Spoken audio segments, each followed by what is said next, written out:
सबसे ज्यादा अगर सब्जी के किसान आप हैं तो ये जान लीजिए कि सबसे बड़ा यदि आपका कोई दुश्मन है अगर तो वो सूत्रकृमि है। खेती किसानी में जब हम इन्वॉल्व होते हैं तो वहाँ जहाँ एक तरह से कुछ मित्र कीड़े होते हैं, वहीं बहुत सारे ऐसे दुश्मन कीड़े हैं जो हमारी पूरी फसलों को बर्बाद कर देते हैं। जो सबसे ज्यादा नुकसान किसान भाइयों को करती है वो जड़गण थी, जो जड़ों में गांठ बनाने वाले सूत्रकृमि, जिसको मुलाइडोगाइन कहते हैं। बहुत कुछ डाल देने के बाद भी आप चाहे ऊपर से कोई भी आपको लक्षण दिखा और आपने लगा कि दुकान या कोई किसी ने सजेस्ट किया, आप उसमें यूरिया अगर फर्टिलाइजर या कोई अन्य उर्वरक आप डालते हैं तो इसकी संख्या में और इजाफा हो जाता है। किसान भाइयों नमस्कार। साथियों, खेती किसानी में जब हम इन्वॉल्व होते हैं तो वहाँ जहाँ एक तरह से कुछ मित्र कीड़े होते हैं, वहीं बहुत सारे ऐसे दुश्मन कीड़े हैं जो हमारी पूरी फसलों को बर्बाद कर देते हैं। किसान भाई बड़ी मेहनत से, बड़ी तपस्या से जो अपनी खेती का सपना बुनते हैं कि उनकी उपज का अच्छा मूल्य मिलेगा, उनका उत्पादन अच्छा होगा, लेकिन ये दुश्मन कीड़े, दुश्मन जो ऐसी बीमारियां हैं कुछ घातक, कुछ ऐसे अन्य जो है शत्रु हैं फसलों के, जो हमारी पूरी फसलों पर नजर गड़ाए रखते हैं। कब ये फसल लगे, कब इसको ये नुकसान करके अपना भरण पोषण करने के लिए, क्योंकि उनकी भी जीविका है। लेकिन एक तरफ है कि जो हमारे मित्र जीव हैं उनकी जीवनी है, दूसरी तरफ वो कीड़े हैं जो हमारी मूल फसलों पर निर्भर करते हैं। तो हमें ये समझना है हमारी खेती के लिए कौन हमारे मित्र हैं, कौन हमारे शत्रु हैं। जिस दिन आप मित्र शत्रुओं के बीच में अंतर समझ लेंगे, उस दिन आपकी खेती बहुत ही लाभदायक हो जाएगी। साथ ही साथ प्रकृति में जो है, जो जीव हैं, उनके बारे में भी हमको समझना है। इनकी जो पारिस्थितिकी तंत्र हमारा है, ये तंत्र भी हमारा सुव्यवस्थित रहे, इसमें कोई डिस्टर्बेंस ना हो,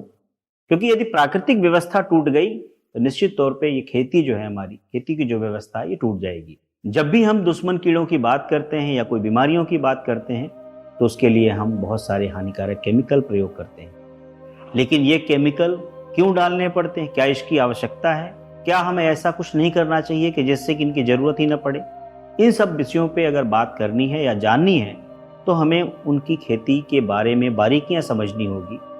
कि आपकी फसल के लिए कौन से ऐसे मित्र हैं, कौन से ऐसे शत्रु हैं, और शत्रुओं में भी कौन से ऐसे प्रारंभिक शत्रु हैं जो शुरू में ही आपकी फसल का नुकसान का निर्धारण कर देते हैं। आज हम ऐसे ही आपको एक प्राथमिक दुश्मन, जो किसानों का कहते हैं कि फसल लगी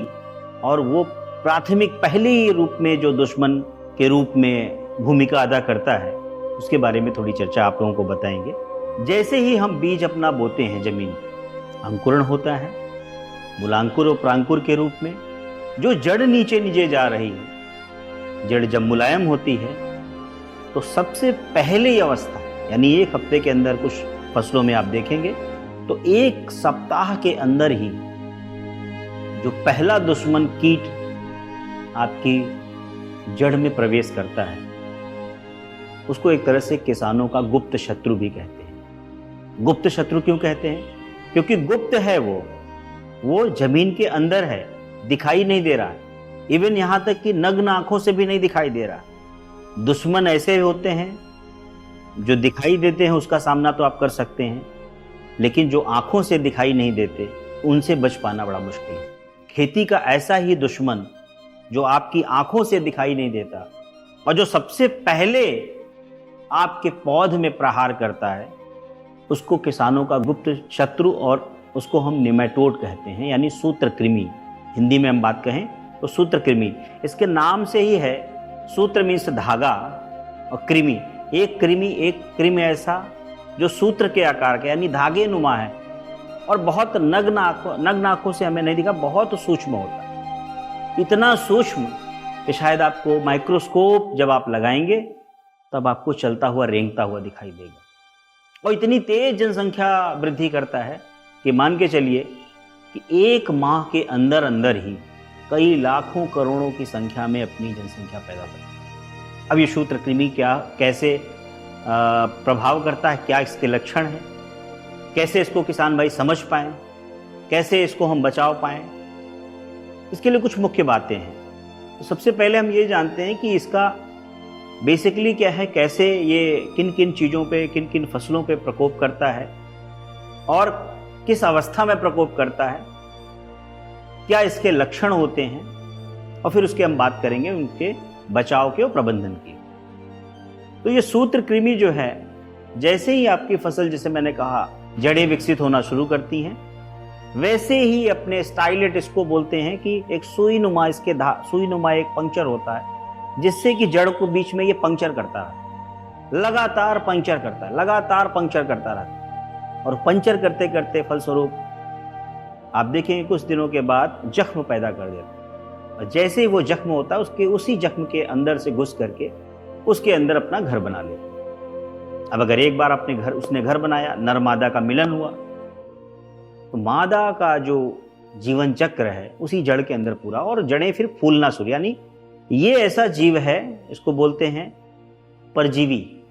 दूसरों पे भोजन ले, यानी जड़ों से जिस पौधे पे ये अटैक करता है, इसकी खास बात क्या है कि चूंकि उसी से भोजन ले रहा है, इसलिए उसको मारेगा नहीं, क्योंकि वो मारेगा अगर तो वो भी मर जाएगा। यानी आपको क्या होगा, आपने जो भी खुराक डाली, जो भी मिट्टी, जड़ों ने जो भी खुराक लिया, ये बीच में ही उसको रोक करके अपना पोषण, अपने परिवार का पोषण ये करने लगता है। और जब परिवार का पोषण लगेगा तो ऊपर की ओर जो है भोज्य पदार्थ नहीं जाएगा, और पत्ता आपका कमजोर, पौधा कमजोर और बीमार दिखाई देने लगेगा। कैसा दिखाई देगा? जनरली पीलापन लगेगा, पौधों की वृद्धि नहीं होगी। बहुत कुछ डाल देने के बाद भी आप चाहे ऊपर से कोई भी आपको लक्षण दिखा और आपने लगा के दुकान या कोई किसी ने सजेस्ट किया, आप उसमें यूरिया अगर फर्टिलाइजर या कोई अन्य उर्वरक आप डालते हैं, तो इसकी संख्या में और इजाफा हो जाता है। यानी आपकी फसल जहां वृद्धि करने के लिए आप कोई चीज डाल रहे हैं, उर्वरक पोषक तत्व डाल रहे हैं, वो पोषक तत्वों से इनकी वृद्धि होती है, यानी उनकी मल्टीप्लिकेशन रेट बढ़ जाता है। क्योंकि जैसे यूरिया का एप्लीकेशन करेंगे, सेल टू सेल साइज, दो कोशिकाओं के बीच में स्पेस काफी जब बढ़ेगा, तो इनको पंक्चर करना बहुत आसानी हो जाता है। और जब पंक्चर जितना ज्यादा करेंगे, उतना ज्यादा ही इसमें जो है ये बढ़ते जाएंगे, और आगे गांठें कहीं कहीं जगह पे ऐसे देखेंगे कि बहुत डंबल, बहुत बड़ी बड़ी गांठें हो जाती हैं। गांठों का यदि आप स्वरूप जानना चाहते हैं तो जनरली, हालांकि नेमेटोड की सूत्रकृमि की कई बहुत सारी स्पीसीज हैं, लेकिन जो इसमें मूल जो कारक है, जो सबसे ज्यादा नुकसान किसान भाइयों को करती है, वो जड़गण थी, जो जड़ों में गांठ बनाने वाली सूत्रकृमि, जिसको मुलाइडोगाइन कहते हैं। इस नाम का जो सूत्रकृमि है मिलिडोगाइन का, ये बहुत ज्यादा ये नुकसान किसानों भाई करते हैं। बात करें किन किन फसलों पे, तो सब्जी की फसलें अगर हम बात करें, सबसे ज्यादा अगर सब्जी के किसान आप हैं तो ये जान लीजिए कि सबसे बड़ा यदि आपका कोई दुश्मन है अगर, तो वो सूत्रकृमि है। क्योंकि सबसे सब्जियां इसकी सबसे पसंदीदा इसकी फसल में आती है। और सब्जियों में भी कद्दू वर्गीय फसलें, जैसे कि लता वर्गीय बात करते हैं, आपका लौकी है, कुमड़ा है, परवल है, तुरई है, जो भी आपकी बेलवा, करेला है, खीरा है, इसमें आप देखेंगे इतनी मोटी मोटी गांठें आपको मिलेंगी, पूरा डंप मिलेगा। और परवल के केस में तो आपको ऐसा देखने को मिलेगा कि यदि आपने एक शुरुआत अपने पहली साल अगर इस कीड़े का, इस नेमेटोड का प्रकोप अगर हो गया, तो ये पूरे 3 वर्ष तक उस फसल में फलत नहीं होने देगा। चाहे लगातार आप चाहे जितने हजार लाख रुपए की दवाई डाल दें, उर्वरक डाल दें या केमिकल डाल दें, क्योंकि एक बार ये अवस्थाएं अपनी बना लेने के बाद फिर ये उसमें पूरा बम्पर, इनकी पूरी कॉलोनी डेवलप हो जाती है, और काफी बड़ी संख्या में इनकी तादाद बढ़ती जाती है, और एक पौधे से दूसरे पौधों को भी इन्फेक्ट करने लगते हैं। अन्य सब्जियों में भिंडी की बात करें, जो सोलेनेसी कुल की है, जस्ट लाइक भिंडी, मिर्च है, ये बहुत ज्यादा इनमें भी करता है। हम अन्य सब्जियों की बात करें तो लगभग सभी रेंज में, और खाली सब्जियां नहीं, अनाज वर्गीय फसलें, आपका धान है, गेहूं है, मक्का है, आपका दलहन वर्गीय फसल, दलहनों में भी सूत्रकृमि आते हैं, आपका अरहर हो गई, आपका मूंग हो गया, उड़द हो गया, तिलहन वर्गीय में भी नुकसान करता है। तो यानी इसकी रेंज, और खास तौर से आप देखेंगे तो फलों के भी, जो फलों के बाग हैं, आम अमरूद आप लगाएंगे, वहां भी इनके इन्फेक्शन होते हैं। यानी कुल मिला के कहा जाए तो ये सूत्रकृमि ऐसा दुश्मन है किसानों का कि कोई भी फसल ये नहीं छोड़ता। सभी फसलों में इतना ज्यादा, और इनिशियल कारक है, क्योंकि एक बार अगर ये एंट्री करता है और उसके बाद जब ये एंट्री बना देगा, यानी आपके त्वचा पे अगर घाव हो गया, उसके बाद फंगस, बैक्टीरिया, वायरस, ये सारी एंट्री करने लगते हैं। यानी प्राथमिक कारक की हम बात करें तो सबसे पहला कारक जो है आपका सूत्रकृमि है। यदि आपने सूत्रकृमि को नहीं समझा तो आपने फंगस, बैक्टीरिया, इंसेक्ट, जितने भी और अन्य कीड़े हैं दुश्मन, यानी उनकी सक्रियता और बढ़ती जाएगी और फसल में और ज्यादा नुकसान होने लगेगा। सूत्रकृमियों के लिए अगर हम पहचान करना चाहें तो कैसे पहचान करें? मैं पहचान के लिए आपको एक बात बताऊं कि गांठें अगर आप देखेंगे तो गांठें भी दो प्रकार की होती हैं। अब सभी गांठें सूत्रकृमि नहीं होती है, यह बात आपको समझना पड़ेगा। दो गांठों का मतलब जस्ट लाइक जैसे उदाहरण के तौर पे आपने सामान्य सब जानते हैं कि जो हमारी दलहनी फसलें, दलहनी फसलों में हमारे जो जीवाणु हैं, जो लाभदायक जीवाणु हैं, वो गांठ बनाते हैं। तो आपको देखेंगे कि वो जो सिम्बियोसिस प्रक्रिया चलती है, यानी वो लाभदायक जीवाणु आपके यहाँ जब जड़ों में बैठते हैं तो वो हमारे लिए मित्र जीव हैं, जो पौधों को हमारे नाइट्रोजन प्रदान करते हैं। और उनकी जड़ों में संरचना में यदि आप देखें तो उनकी गांठें जो होंगी, जैसे गांठें ये जड़ है तो इनकी गांठें साइड से जो है उनके अंदर उभार होगा, यानी जो जड़ चल रही है उसमें किनारे से उभार होगा,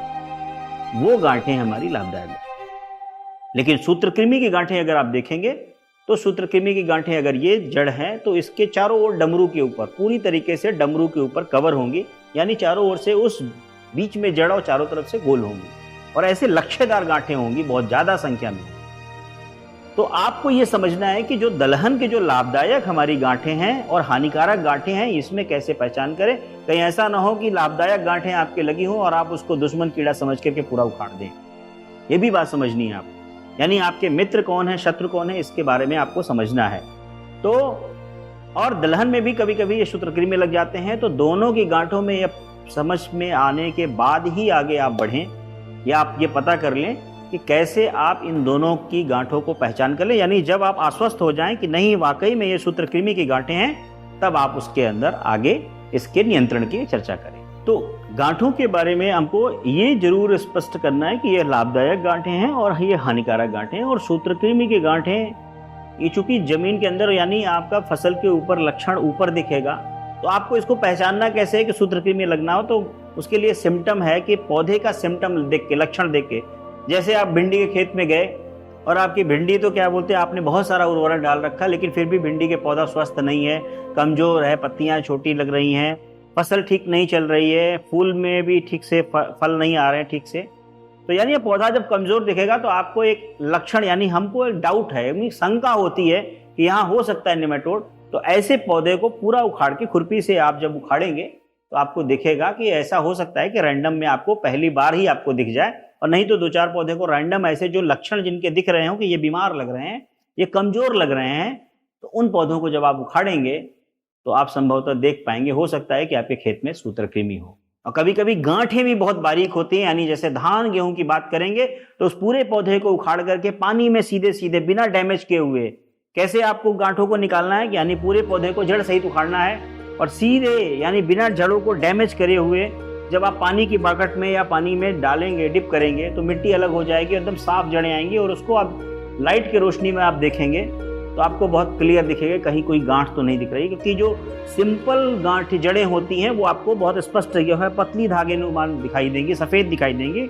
और अगर आपको कहीं है तो आप जैसे ही उसको लाइट के सामने उजाले में देखेंगे तो आपको क्लियर दिखेगा, कहीं ना कहीं गांठ तो नहीं है। हल्की भी गांठ अगर दिखाई दे तो विशेषज्ञों की राय जरूर ले लें, और उस खेत में कोई भी फसल लेने से पहले पूरी इसके बचाव की प्रक्रिया अपना लें। तो साथियों, आगे की एपिसोड में हम आपसे चर्चा करेंगे कि ये जो सूत्रकृमि है अगर आपके खेत में है, कहीं भी किसी रूप में है, तो इसको कैसे हम